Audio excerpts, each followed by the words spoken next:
Hello and welcome everybody to episode 8 of the Rugby League Roundtable. I'm your host, James Graham. I'm joined by Anthony Seibold, Matt Cameron and Buzz Rothfield. As always, gents, we're going to go into the state of officiating. I'd just like to start by clarifying a few things. There is no such thing as a linesman in a game of rugby league. They exist in football, soccer, but not rugby league. Very confusing when you hear people say linesman.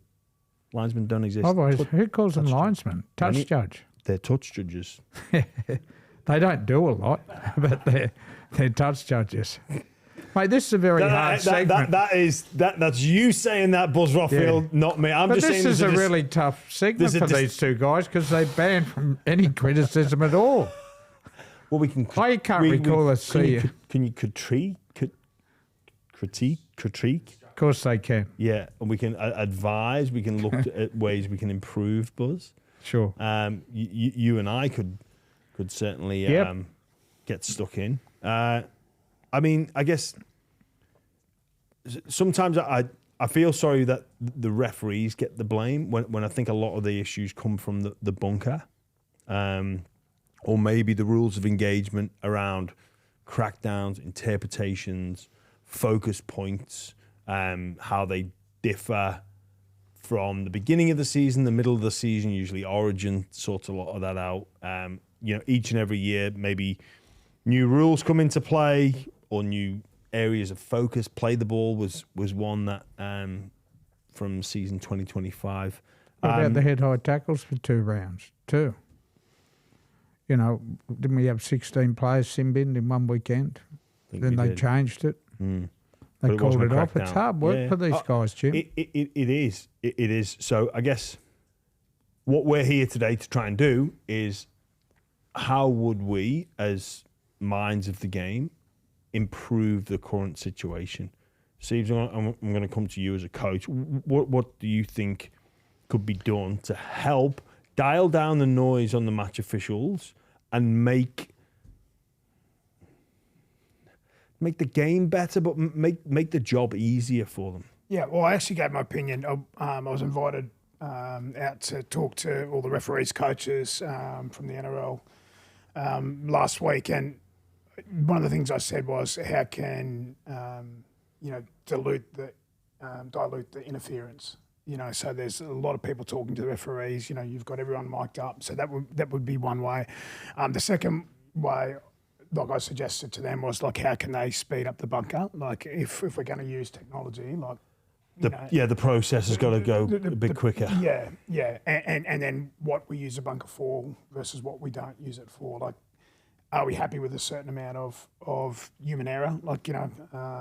Rocky Brothers playing up where I'm from. There's a certain amount of human error each week. That's the second thing. But also from a review point of view, how can they narrow their focus? Rather than look at everything, if referee A gets reviewed after a game, what's the 2 or 3 things that are most important for his next game, rather than go through 10, 12, 13, 14 things. Yeah. And so that's the biggest, a couple of big areas, I think, because you can get bogged down in the detail. There's so many decisions. Again, I don't know exactly how many, but what is there, 200 odd plus play the balls in a game. What is that, 40 sets, 6 play the balls per set, 240. You could argue that the laws of the game are broken every single play the ball. Well, potentially, if you go look, if you went looking, but I mean, there's a lot of decisions. So there's at least 240 decisions on those play the balls, and then you've got offside, you've got interference of the ruck, you've got chasers, on kick, kick chasers who are offside. There's all sorts of things they've got to make. And so, look, the game's never been better from a spectacle point of view. I think we're all in agreement. The last year's final series was, 2025 final series was probably all time, from a spectacle point of view and a closeness. So there's plenty of things they're doing right, but there's a couple of areas that potentially they could look at and even improve the product even further and help the referees even further. Matt, what about you? I think I'm casting my mind back to you're playing a home game against the Melbourne Storm. Yep. Harry Grant, I think, shoulder charges blocker, Moses Liotta, I think it was, from memory. What are your thoughts on where match officiating can be improved? Well, for starters, I think it's the hardest gig in the game, to be honest. Outside of the playing group, I have a view that, like, we talk about them too much. They are front and centre in a lot of what goes on. I think that'd be great if we de-emphasise the importance that us broadcast commentary put on it. If you watch the NFL, they don't make reference to the referee or the middle field umpire by name. They're personalities in our game in some way, shape or form. The best 8 or 10 referees. Yeah, the match official is named. It's not just we the know umpire who they are or the ref. And as Seibs alluded to, the amount of technology in our game now, you hear everything, between sports ears, between what you hear through broadcast. At least with a stump mic, Channel 9 can turn it up and turn it down, or they can dictate what goes on there. I think it's an incredibly hard game. I suppose it's, I have a teaching background. I can't imagine what it'd be like with one teacher and 2 helpers on either side of the field and 26 kids screaming at them for 80 minutes. I just think there's an opportunity for us to, I don't mean work with the referees, but there's definitely an opportunity for the game, in my opinion, to de-emphasise the way that we address them, approach them, talk about them, and just let them take a little bit of pressure off them on a week-to-week basis and just let them do their job. And they're not perfect. We're not perfect. No. Players aren't perfect. So. And no one's immune from criticism. No.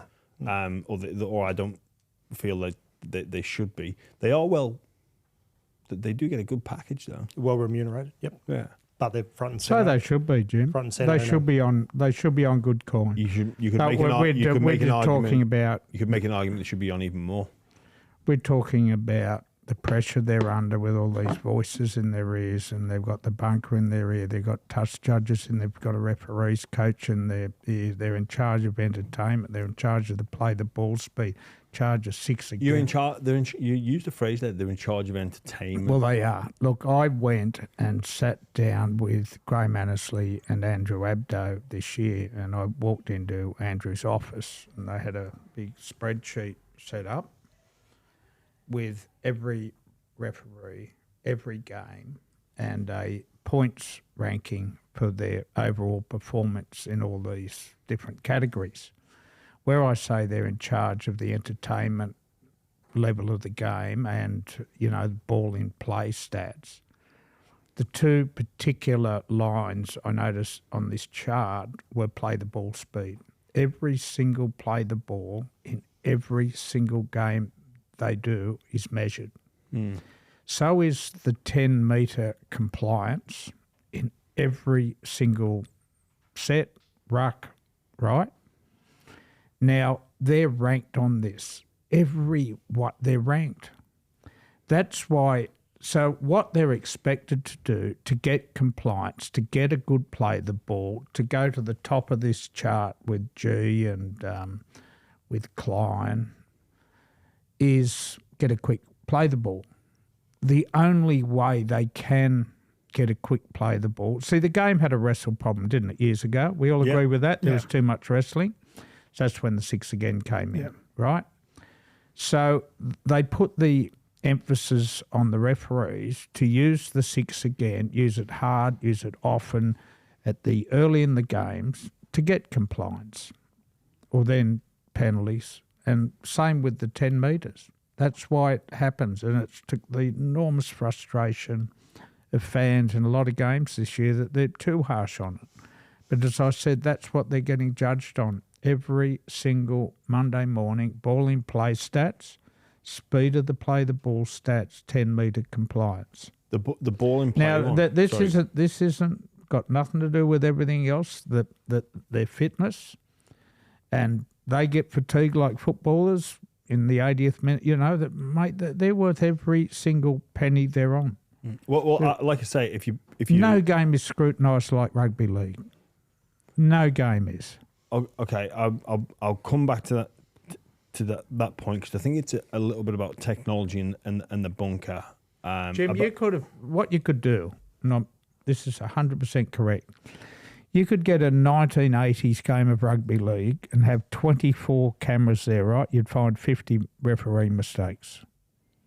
You would, because, there was only one game televised then.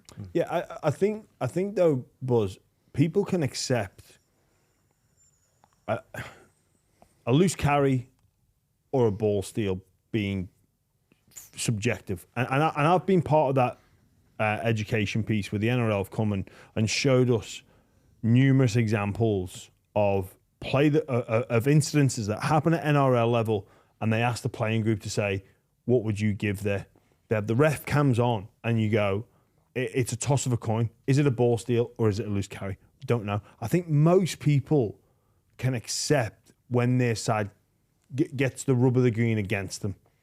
But I think that the frustration of fans is the fact that we go to the bunker, or we have this bunker interference, or we have rules like the blockers, and we go and we review we go looking for reasons to take field goals off.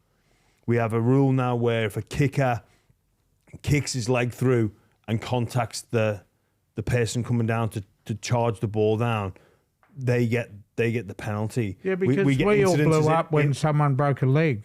That's why they did that. Well, okay, so so in one aspect we've got, and it's a great thing now that the kickers and halfbacks like Cleary and Cherry and these guys can safely kick. Okay, so you're saying we've got a black and white interpretation of pressure on the kicker, but we've not got a black and white interpretation on other areas of the game. So I get what you're saying about things being black or white, but it's not the same. A test match recently, Cameron Munster runs behind Angus Crichton, scores a try, and it is given at test match level.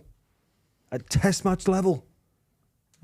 Like, me as a commentator, I don't want to be commenting on the incompetence of a video referee, because that for me is incompetence. You've never been allowed to run behind a player, and people may argue, but he wasn't obstructed. Let me tell you, if you're in the defensive line, Seibs, you would know this, that your line of sight, as soon as a player goes behind a player, your line of sight is affected, and therefore you've created an obstruction. In every single day of the week in the NRL, that player drops to the floor, surrenders the tackle, realises they've made an infringement, they can't take an advantage. But then, and it happens at levels at the NRL where obstructions happen, and sometimes they're given, sometimes they're not. And I remember an incident, I think it was the season before, Stephen Crichton involved in a very bad high tackle over in New Zealand, not sent to the sin bin. And yet that's reviewed. I get why the referee would miss that, 100%. Latrell shouldn't. Exactly. No. Exactly. The bunker shouldn't. And this is the level of frustration at fans is we bring technology in. We accept human error. We don't accept bunker error. Yeah, you make a good point. Like if it's live in the game, we miss it. You can understand between Latrell Mitchell and Joey Manu. I remember watching that game and couldn't comprehend why Joey Manu and the Roosters were going after Latrell. I was like, well, what's going on here? Happened so fast, but it was an infringement. And with video referee, you get that. But I don't understand how the bunker gets consistently things wrong. I know one of Ivan's bugbears is situations where a try is scored and awarded and points go up on the scoreboard, and as a fan you adopt a mindset of where the game is at the moment. Yeah. And then it's reviewed, and then it'll walk backwards. Like we should never be put the score up. We never should be saying we're up by 10. Yeah. Oh, no, we're not. We're up by 6. I know that's one of Ivan's bugbears from a coaching point. Look, it just comes back to consistency. That's all. Wondered how long before that word would come. Yeah. Well, it does. That's what it comes down to. And you expect the same decisions at different grounds every weekend, but you're never, ever going to get it. You're never ever going to get But you- perfect you- consistency. But you just. But the area of the that, game that needs to improve is the bunker, that's not my necessarily point. the refereeing. I am with you 100%. Like, so when I made those comments around Ashley Klein and not sin binning, was it Dylan Edwards in that prelim? The dog semi-final. In the dog semi-final, that was more an attack at the bunker. Because if you're going to use the bunker for sin bins, which I don't necessarily agree with, but if that is the rules of engagement, then it was said in jest. But for me, the Which one was that, Jim? Sorry, someone was taken off the ball from memory. Kick out. Kick out, right. Kick out charges down the kick. He's going through for me. Yeah, Dylan gotcha. Edwards made an illegal play, and it was a professional foul. The one I in my couldn't work opinion. out. And I think if that would have been given, respectfully speaking, I don't think Ivan Cleary would have complained in the post-match press conference. I think that would have been widely accepted as. Seibs nearly gone there. Nearly gone. I think that would have been widely accepted as an acceptable decision. The one I could not work out was in the national capital, semi-final, the greatest epic I've ever seen, the final, Brisbane, Canberra. Hudson Young got headbutted, then sin-binned for being headbutted. Mind boggles, Buzz. You know? And they're the sort of things, there no excuses. You guys been to the bunker? You've seen inside? You've seen the quality of their screens? They're better than RB Norman plasmas. They got all the stop frame gear. They've got 3 or 4 people in there. They get the best possible view. They've got time on this. They don't have to make it. I know, we want to make decisions faster.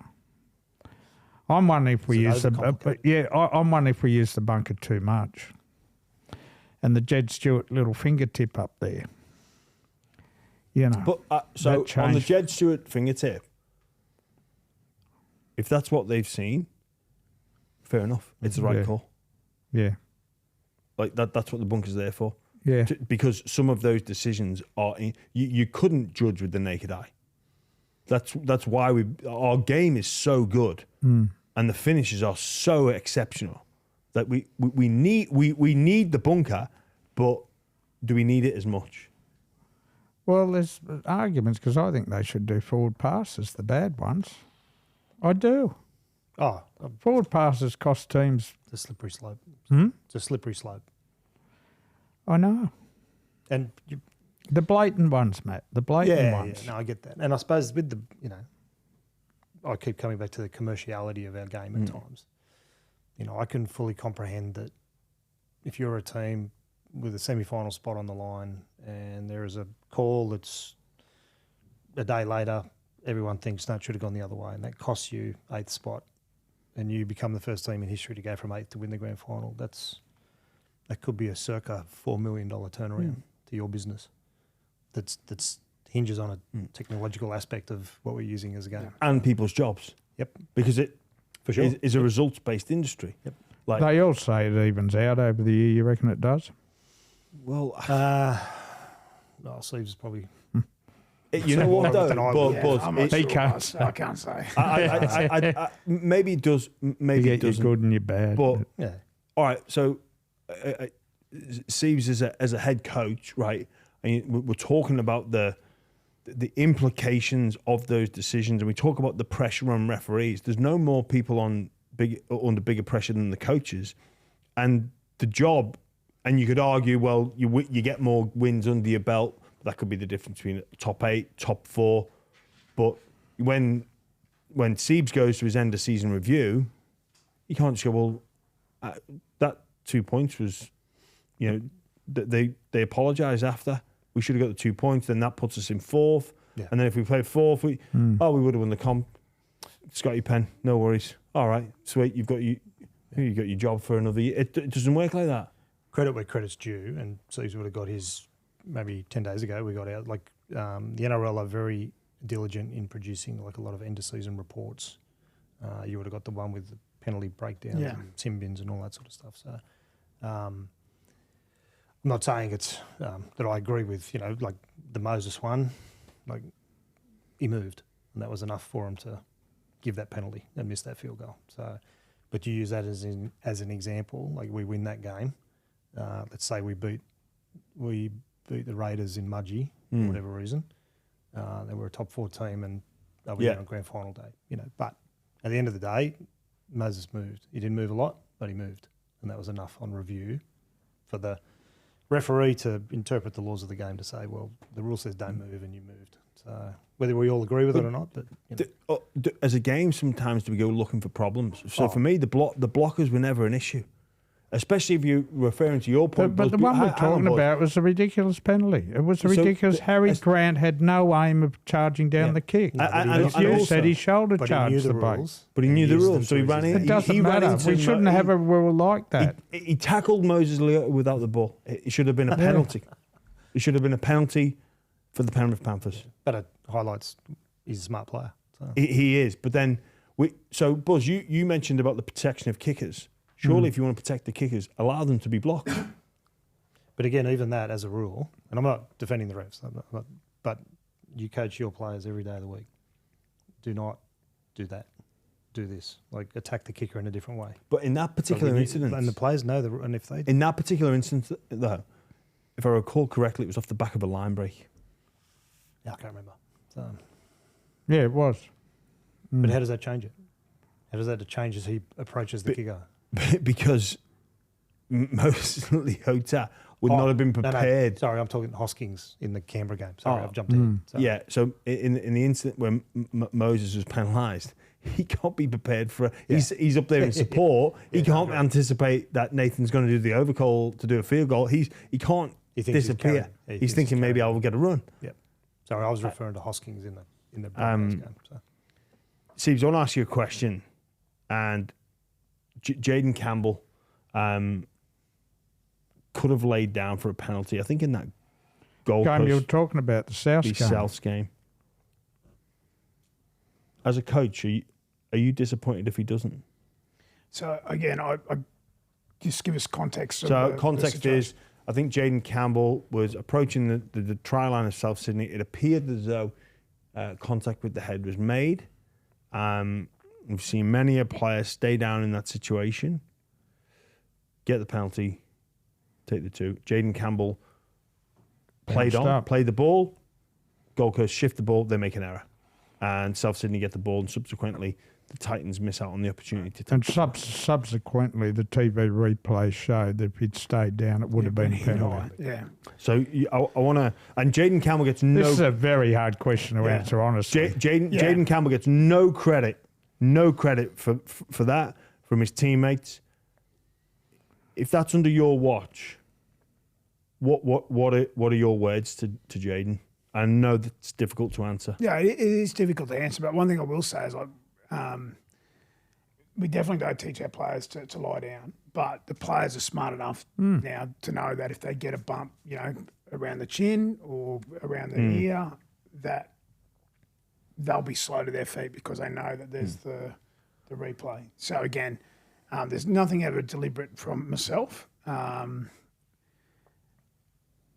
look, you're in the industry of winning games. Yeah, no, but young Campbell, like he was obviously brave, to play on. But I think it was just instinct for him. It's a difficult one because I don't want our game to be like the EPL, right? Where players are taking dives, simulation, and falling over, and we saw that with obstruction rules for a few years. Like 3-man defenders or 2-man defenders would or 4-man defenders would fall over, and it was a bad look for our game. So, look, I think the referees sort of adjudicated a bit better on black and white there.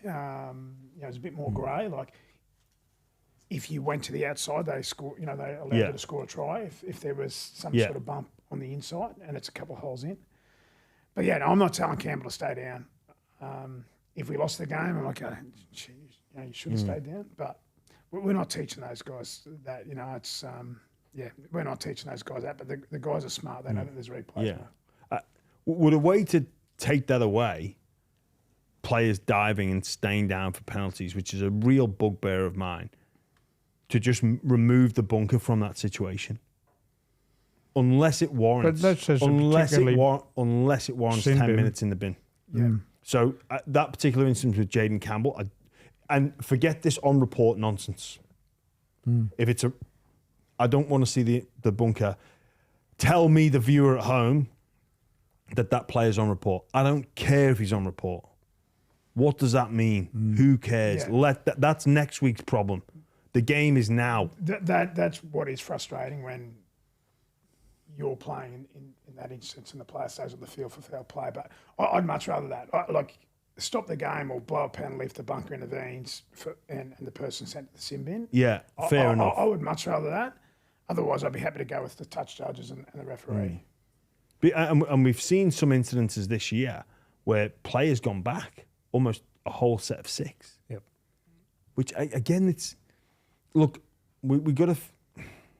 It's very complex, and we obviously we're going to touch on head injuries and concussions in a later episode, and we don't want to see them, but we also don't want to see the game go back 6 plays. No, but the other part to this too is, the broadcast sometimes draws attention. So when the play goes down, and the ref goes, well, I think I saw that, and I think I'm okay with it, and he doesn't get up, and then 30,000 people in a stadium go, oh, when they, clearly that must. Yeah, I'm not saying it influences the referee, but clearly his awareness level must spike to a degree, and then. But then this again, the match official in the middle is going to miss things. Yep. But then the bunker reviews it, and sometimes we see them go, just play the ball, and sometimes we see, oh no, that's on report, it's a penalty. Yeah, it's either play on or it's 10 minutes. This on report nonsense is just a waste of time. So and I think it encourages players to stay down, because any sort of contact with the head will be a reportable offence, which often just results in a fine. Let that be the case for the integrity of the game and the spectacle. Surely it's got to go to it's 10 minutes or it's play on. When they brought in the concussion protocols, one of the very, when they sort of took them up to that next level, one of the markers was motionless. So every now and again you get someone that gets clipped and they stay down. Technically they're motionless. So by being motionless, off, like the independent doctor or your club doctor should be, well, you've got to come to the sideline. And then the player goes, oh no, I've got nothing wrong with me. I didn't get the penalty, but I'm just going to lay down. And so define what motionless is. Is that half a second, 3 seconds? Like you're motionless. That was one of the mandated triggers to remove you from the field of play for HIA. But we never prosecuted it. We never. Yeah. The game never went up. But do your players, sorry to interrupt, but Seibs was asked a difficult question. Do your players ever try to milk a penalty? I would be surprised if our players, I'd be surprised if our coaching staff were asking players to stay down on the ground. Yeah, right. But I fully acknowledge that in the heat of the moment, players have never known the rules as well as they know them today. All right, let's ask you a different question. Would you discourage it? 100%. Players to stay down, even if it meant getting a penalty to win a game? Cost the Titans the game. But that dovetails into the integrity of your program and what you're trying to. We make a promise to people when they come to our place that we're going to try and make you a better footy player, but we're going to make you a better person by the time you leave. And that doesn't. Those two things. Yeah. They don't line up as far as that's interesting. So I thought winning was everything, mate. Well, we're not community sport, but there is, there's things that we're trying to instill in young men and hopefully young women at a point in time. But the rules of engagement are, you're not going outside the rules of engagement. You're not using foul play. You're not cheating. It's gamesmanship. But at what point? I don't even think it's gamesmanship. I think you're playing by the rules. But at what point does poor gamesmanship turn into? No, it's not. It's sports. I don't think it's not cheating. It's not gamesmanship. It's playing by the rules. The rules are: if you get hit in the head and you stay down, the referee may go to the bunker and will award a penalty. They're the rules. Look, but there's different cases. Jimmy, there are some players do dive, right, and some players are legitimately cop a knock and are slow to get to their feet. Yeah, because they're stunned by yeah, of course. the hit. Yeah. Some and then die. that player maybe should be sent to the sin bin. And in our current climate, the way the game is at the moment, particularly things that have happened over the last couple of weeks, like, you know, what official is going to say, get up?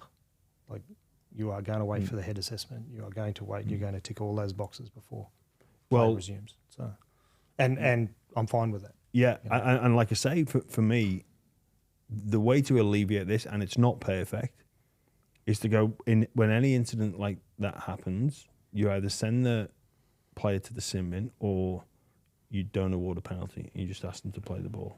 And There was one suggestion that a possible deterrent to, staying down for a penalty was if you're on the deck for a certain amount of time, you've got to go off. Yeah, well, that's what Matt's just said. Yeah.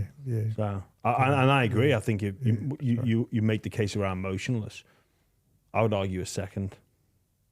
Because again, like if you're motionless, the referee doesn't have the authority to make a determinant on they're not doctors. An injury assessment. The players surrounding him don't have the authority to do that. The bloke in the orange shirt is the start of it, and the club doctor is the second part of it, and the independent doctor is the third part of it. So there's a system there. But Seibs, just back to a couple of things Buzz was mentioning about we're in the entertainment industry, and one of the things, the byproduct of that is, they want quick play the balls, but they also they want ball in play. Yeah. And they want set for set action. They want grind football, cycle football.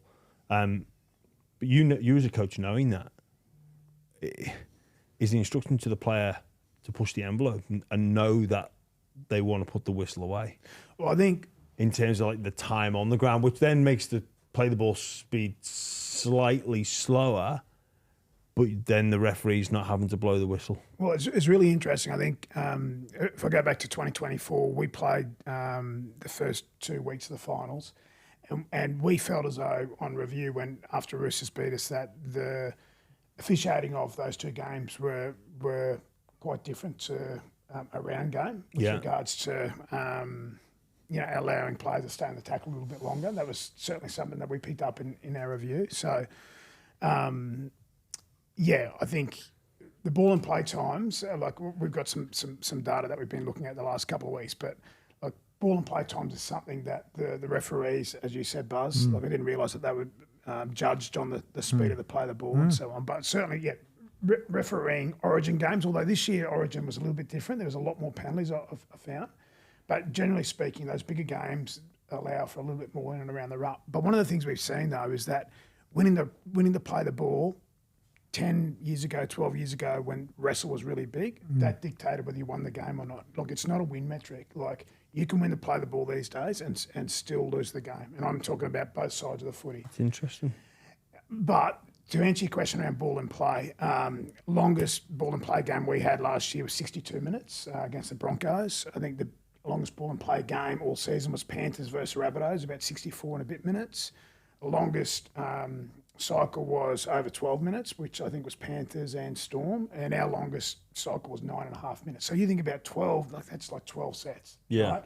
Imagine the fatigue that's put into the game after 12 sets. But from a fan point of view, if you're sitting in the grandstand, you're loving it, aren't you? Like 12 minutes. And if you're in the grandstand watching Panthers play Bunnies and it's 64 minutes ball in play, and I've just said that the average England rugby test match was 36 minutes ball in play. Like, you get your money's worth, right? And so the referee's got to try and find that balance a bit. But one thing we've seen is that it's not a win metric, the ruck anymore. Whereas I think, 10 years ago, it definitely was. You won the ruck, you won the game. But it seems to be that play the ball speed somewhere in and around the 3.4, 3.5, 3.6 seconds. Almost like that's the golden. That's the sort of golden rule that they're looking for, Buzz. Like anything over 4 seconds is definitely getting probably pinged, or 6 again. But they sort of, it looks as though most games we see that's pretty standard per play the ball. But by the same token, you don't want to get to a point where, one or two teams, not so much this year, the back end of 24, just shoveling. Yeah. There was no attempt to play the ball. And I think sometimes there's a aesthetic to watching the game.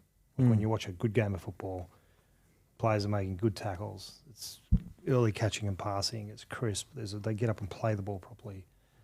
Like I definitely think like in good forms of football, there's definitely an aesthetic to watching it that appeals to people. So Yeah, and at different stages in the game, it's only natural for it to be because there's more on the line, right? If a penalty in the first minute is not the same as a penalty in the 79th minute, which I guess most of accept. One thing that I think most fans, most people within the game don't enjoy is it seems to be an annual tradition for a crackdown in February, March, a figuring out period around State of Origin, and then finals.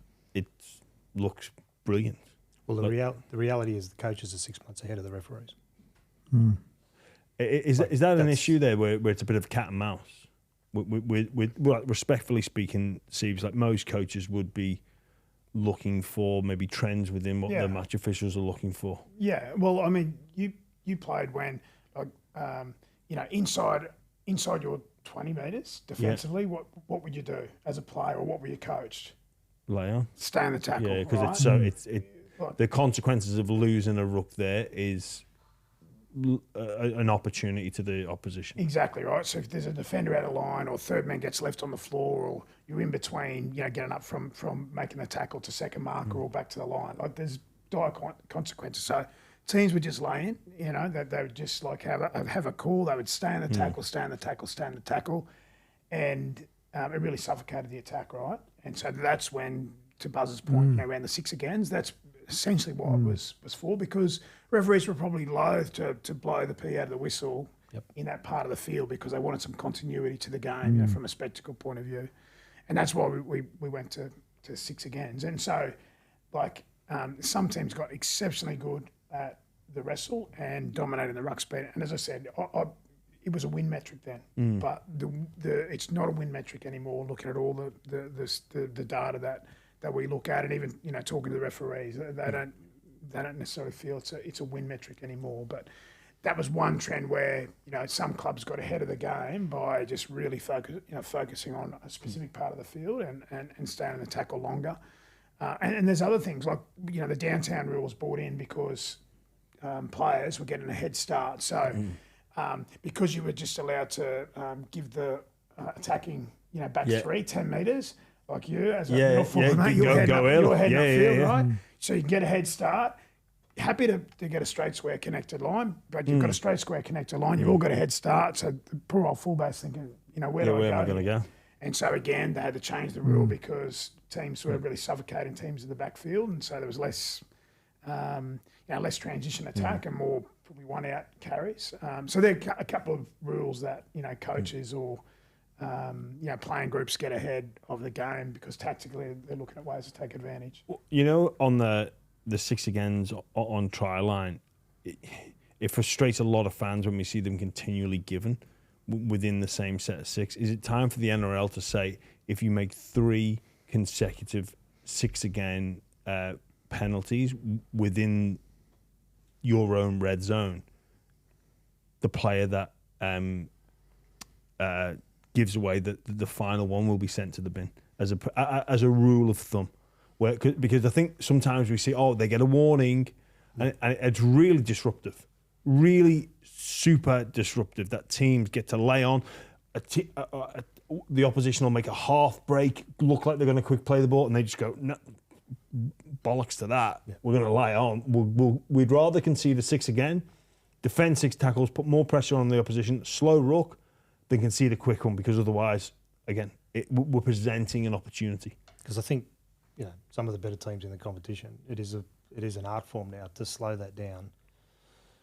And like you would be doing con games, I'm sure, Seibs, in pre-season training. When you give your team 18 tackles at a try line, what you're trying to do sometimes goes out the window. They're just making it up as they're going. Yeah. They get to a point where they get frustrated, and that's an error. And then the defensive team knows that we can just frustrate this team. Give them nothing, make them make the mistake rather than our defensive structure make I think that's. I'm not big on massive changes, but I think that's one rule of thumb that would be popular and be beneficial to the product even more than what it currently is. Well, it'd be a deterrent to continually do it, and lie on players and slow the game down. And then everybody knows, and it's not subjective. It's not. There's no time pressure in terms of at different stages of the game where the referee is under the pump because they know it's either early or they know it's late. I think that rule of thumb would work wonders. If you look at, I'm a bit of a Seahawks fan in the NFL. Pete Carroll was coaching there. Like, the contradiction was the Seahawks were the most penalised team in the competition the year they won the Super Bowl. And that shouldn't correlate. Yeah. But, like, if you watch teams play, like, even in the NRL, like, we're a little bit guilty of it at times. Like, the higher penalised teams, because teams are prepared to give away that and give away that, back their defensive line, that you'll just get bored and make a mistake and we'll get the ball back and we'll go again. So. Yeah, that's interesting. With the bunker, is it time to have one person in charge of it? Is it time for a team of 3, a voting system? Hopefully, is it a try? Is it not a try?